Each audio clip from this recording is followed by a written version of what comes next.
अक्सर खाना खाने के बाद पेट थोड़ा भारी महसूस होता है, फूल जाता है। हमें लगता है कि ऐसा पेट भरने की वजह से हुआ है, खाना खाया है तो पेट तो फूलेगा ही। पर ऐसा नहीं है। आपका पेट इसलिए नहीं फूल रहा क्योंकि आपने छक कर खाया है, वजह कुछ और ही है।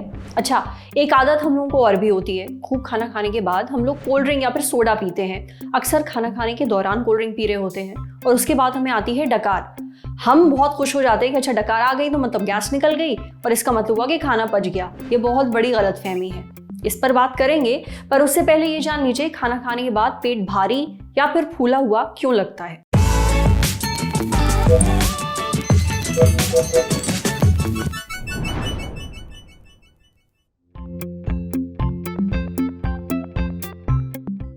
एब्डोमिनल ब्लोटिंग का मतलब है पेट में भारीपन या सूजन या पेट का फूलना। अधिकतर ये लोगों को खाना खाने के कुछ समय के बाद होती है। एब्डोमिनल ब्लोटिंग या पेट के भारीपन हमें कई खानों और मिल्क से लेने से हो सकती है। सबसे पहले मिल्क यानी कि दूध। कुछ लोगों में उम्र के साथ साथ मिल्क को पचाने वाले एंजाइम्स, जो बैक्टीरिया और एंजाइम्स होते हैं, वो ख़त्म हो जाते हैं और उसके कारण हमारा शरीर मिल्क को नहीं पचा पाता, डाइजेस्ट नहीं कर पाता और उसी के कारण वो सोर्स बनता है हमारे इंटेस्टाइन के बैक्टीरियाज का और वो गैस बनाता है, जिसके हम लैक्टोज इंटॉलरेंट बोलते हैं। इसके अलावा बहुत सारी खाने की चीज़ें ऐसी होती हैं जो अमूमन खाते हैं, जिन्हें हम बाए बादी वाली चीज़ें बोलते हैं, जैसे कि राजमा, चने, बीन्स, गोभी, अरबी। इनको खाने से भी अधिकतर लोग पेट में भारीपन महसूस करते हैं। ऐसा क्यों होता है कि ये खाने से हमारे पेट में भारीपन या फुलावट आती है? क्योंकि इसके अंदर कुछ कॉम्प्लेक्स कार्बोहाइड्रेट्स होते हैं जो कि हमारा शरीर के जो अंदर की लेयर है उसके एंजाइम्स ऐसे नहीं होते कि वो उसको पचा पाएँ और ये खाना हमारे इंटेस्टाइन के अंदर पड़े बैक्टीरियाज का सोर्स बनता है और ये उसे डाइजेस्ट करते हैं और गैस बनाते हैं। डाइजेशन के बाद गैस बनती है और वो गैस पेट को फुलाती है, आंत को फुलाती है और जिसके कारण हमें पेट में भारीपन और फुलावट महसूस होती है। इसके अलावा बहुत सारे लोग जो काफ़ी ज़्यादा कार्बोनेटेड ड्रिंक्स यानी कि कोल्ड ड्रिंक्स पीते हैं, वो भी क्योंकि कार्बोनेटेड ड्रिंक्स भी एक्सेस गैस प्रोड्यूस करती हैं पेट के अंदर, वो भी कई लोगों के अंदर पेट में फुलावट या सूजन या ब्लोटिंग कर सकती हैं।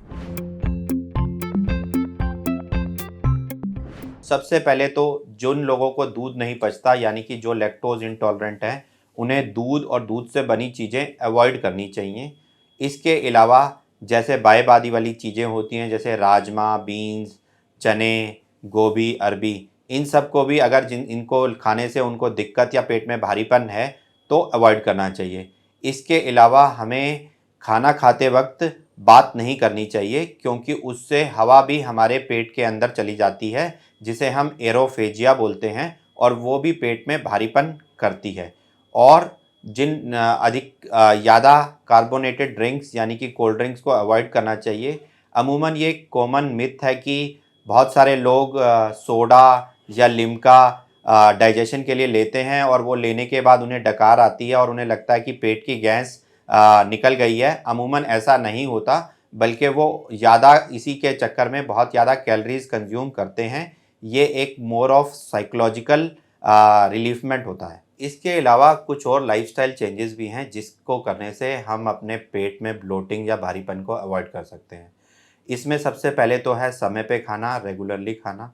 दूसरी चीज़ ये है कि जितनी भूख है उसका 90% ही आप खाइए। ओवर ईटिंग को बिल्कुल अवॉइड करिए क्योंकि ओवर ईटिंग पेट में भारीपन का एक मुख्य कारण बन सकता है।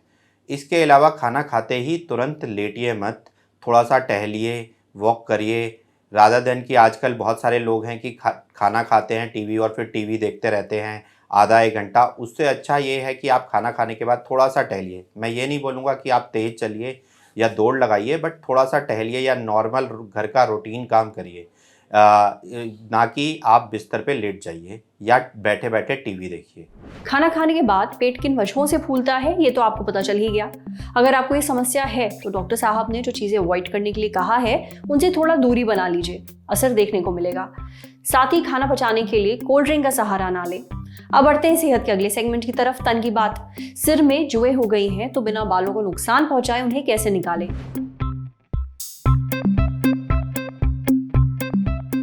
हमें से शायद ही कोई ऐसा होगा जिसे बचपन में जुएं ना हुई हो, पर जुएं केवल बचपन में ही नहीं कभी भी हो सकती हैं। अब अगर जुएं हो जाएं तो बिना बालों की ऐसी तैसी किए इनसे कैसे निपटें।